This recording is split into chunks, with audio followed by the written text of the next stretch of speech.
করেছো তো? হ্যাঁ। আজকে দেখো, আগের দিন ছিল ইম্পারেটিভের কমন রুলস পর্যন্ত আমি বুঝিয়েছিলাম। আজকে ইম্পারেটিভের এক্সট্রা রুলস করাবো, যেটা মাধ্যমিকে এখন প্রায় আসছে। শুধু মাধ্যমিক না, যারা একটু সিরিয়াস তারা যদি দেখাশোনা করো, দেখবে 11-12 কিন্তু এক্সট্রা রুলস আসছে। এক্সট্রা রুলস বলতে কি? ইম্পারেটিভে লেট আস আর লেট মি। কি বললাম? লেট আস আর লেট মি দিয়ে আমি বোঝাচ্ছি, খুব ভালো করে দেখবে। যদি বুঝে যাও একদম একবারে বুঝে যাবে, খুব ভালো করে দেখবে। কিন্তু আগে আমি একটা এক্সাম্পল দিই, তাহলে বুঝতে পারবে। তো লিখবে ইম্পারেটিভ এক্সট্রা রুলস 1। আগে আমি কোশ্চেনটা দিচ্ছি, ভালো করে লক্ষ্য করো, দেখো, ঠিক আছে? যে একবার দেখো, আশা হচ্ছে আর জীবনে ভুলবে না। অনেকে এটা প্রায় ভুল করে, একটু ভালো করে দেখো, আর আশা করছি ভুলবে না। ধরো আছে, হি said to me, he said to me let us, এটা লেট আস কিন্তু, হ্যাঁ, let us have some fun. কথা বলবে না কিন্তু, let us have some fun. দেখো, একটা হয় লেট আস দিয়ে, আর একটা হয় লেট মি দিয়ে। এটা হচ্ছে লেট আস। যদি ইম্পারেটিভ সেন্টেন্সে রিপোর্টেড স্পিচের প্রথমে লেট আস থাকে, তবে কি করবে? তবে করবে এই সেডের পরিবর্তে কি করবে? আইদার প্রপোজ নালে সাজেস্টেড। এবার তোমরা বলতে পারো, স্যার প্রপোজ কখন হবে, সাজেস্টেড কখন হবে? এরকম কিছু নেই। প্রপোজ করতে পারো বা সাজেস্টেড করতে পারো। তাহলে কি করবে? করবে হি প্রপোজও করতে পারো বা সাজেস্টেডও করতে পারো। মি করলে যা আছে বসালে, যে কোনো একটা, নয় প্রপোজ নাহলে সাজেস্টেড, যে কোনো একটা কিন্তু হলো। প্লেন ইম্পারেটিভ সেন্টেন্সে রিপোর্টিং ভার্ব আর রিপোর্টেড স্পিচের মাঝখানে কি হয়? টু যোগ হয়। এখানে কিন্তু টু হবে না, তাহলে কি হবে? এখানে হবে দ্যাট হবে। কি হবে? দ্যাট হবে। এরপর সমস্যাটা সাবজেক্ট কোনটা নেব। সাবজেক্ট আমি কোনটা নেব, খুব মন দিয়ে কথাটা শোনো, বলছি। যদি এই যে পুরোটার মধ্যে আমি থাকি, মানে যদি আই বা উই থাকে, তবে এখানে সাবজেক্ট হিসেবে কি হবে? উই হবে।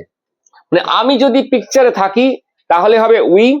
যদি আমি পিকচারে না থাকি, মানে কি বলছে? হি বা সি যদি হয়, তাহলে করতে হবে কি? করতে হবে দে। তাহলে আমি কি বললাম? যদি রিপোর্টিং ভার্বের পিকচারে আমি থাকি তাহলে হবে উই। যদি রিপোর্টিং ভার্বের পিকচারে আমি না থাকি তাহলে কি হবে? দে। তাহলে কি হবে? এখানে তো আমি আছি, কেন সে আমাকেই বলেছে, তাই উই হবে। এবারে বলছে কেবল, এখানে নিচটা মুছছে একটুখানি। এবার মনে রাখবে, এই লেটের পরিবর্তে কি হবে? শুড হবে। লেটের পরিবর্তে কি হবে? শুড হবে। আর এইটা হচ্ছে পুরোটা অবজেক্ট, যা আছে সেটাই বসে যাবে। তাহলে ভালো করে বুঝে নাও, খুব ক্লিয়ার হবে। এটা কিন্তু পরীক্ষা আসছে, কিন্তু প্রায় আসে দেখবে। যদি ইম্পারেটিভ সেন্টেন্স রিপোর্টেড স্পিচের প্রথমে লেট আস থাকে, তবে কি হবে? তবে সেড টুর পরিবর্তে প্রপোজ নালে সাজেস্টেড করতে হবে। এখানে কিন্তু কি হবে? টু হবে না, কি হবে? দ্যাট হবে। সাবজেক্ট হিসেবে কি বললাম? যদি রিপোর্টিং ভার্বে আই বা কিছু মি থাকে, তাহলে এখানে সাবজেক্ট হবে উই হবে। আমি যদি না থাকি তাহলে কি হবে? দে হবে। লেটের পরিবর্তে কি হবে? শুড হবে। আর অবজেক্ট যা আছে সেরকম বসে যাবে। আশা করছি লেট আসটা সমস্যা মিটে গেছে। এরপর লেট মি দিয়ে দেখাবো। দেখো, লেট মি পরপর দেখাবো। দেখো, লেট মি দেখাবো।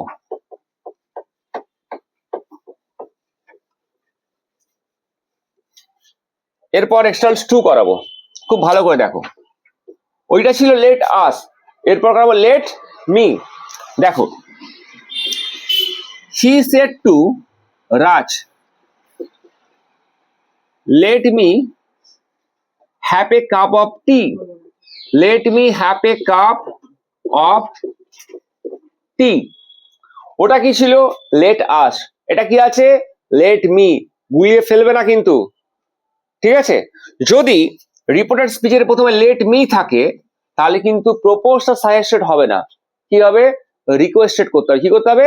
রিকোয়েস্টেড। তাহলে এখানে সেড টুর পরটি কি করবে? রিকোয়েস্টেড। তাহলে হি রিকোয়েস্টেড রাজ। আর এখানে তাহলে মাঝখানে কি বসবে? Reporting verb. আর রিপোর্টেড স্পিচের মাঝখানে কি বসবে? এখানেও দ্যাট বসবে। কি বসবে? দ্যাট বসবে। আচ্ছা, এরপর সাবজেক্ট কি হবে, রিপোর্টেড স্পিচের সাবজেক্ট কি হবে, খুব মন দিয়ে দেখো। এখানে যে সাবজেক্ট থাকবে এই সাবজেক্টটা গিয়ে এখানে লাগবে, কি বললাম, এখানে যে সাবজেক্টটা থাকবে ওই সাবজেক্টটা গিয়ে কিন্তু সাবজেক্ট হবে। তাহলে এখানে কি ছিল, হি ছিল, এখানে হি হবে। তারপর লেটের পরিবর্তে ওখানে শুড বসছিল, ওখানে লেটের পরিবর্তে কি ছিল, শুড ছিল। এখানে লেটের পরিবর্তে কি হবে, might be allowed to, might B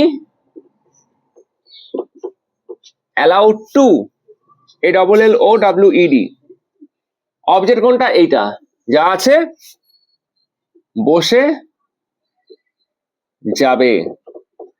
তাহলে কি হলো, যদি ইম্পারেটিভ সেন্টেন্সে লেট মি থাকে রিপোর্টেড স্পিচে, তাহলে কি হবে, সেডের পরিবর্তে রিকোয়েস্টেড করতে হবে। ক্লিয়ার? এখানেও কিন্তু দুটোর মাঝখানে কে বসবে, দ্যাটই বসবে। সাবজেক্ট রিপোর্টেড স্পিচের সাবজেক্ট কোনটা হবে, রিপোর্টিং ভার্বের সাবজেক্টই রিপোর্টেড স্পিচের সাবজেক্ট হবে। লেটের পরিবর্তে কি বসবে, মাইট বি অ্যালাউড টু বসবে। অবজেক্ট কি আছে, যা আছে বসে যাবে। ক্লিয়ার? আশা করছি বুঝাতে পেরেছি খুব সহজে। ঠিক আছে, লেট মি আর লেট আস প্রায় স্টুডেন্টে কিন্তু প্রবলেম থাকে। ঠিক আছে, যদি ভালো লাগে কি করবে, একটু সাবস্ক্রাইব করবে, একটু লাইক ট্যাগ দেবে আর বন্ধুদের সঙ্গে শেয়ার করবে। ঠিক আছে, খুব শর্টকাটের নিয়ম করাচ্ছি কিন্তু আমি অফ করে। ঠিক আছে।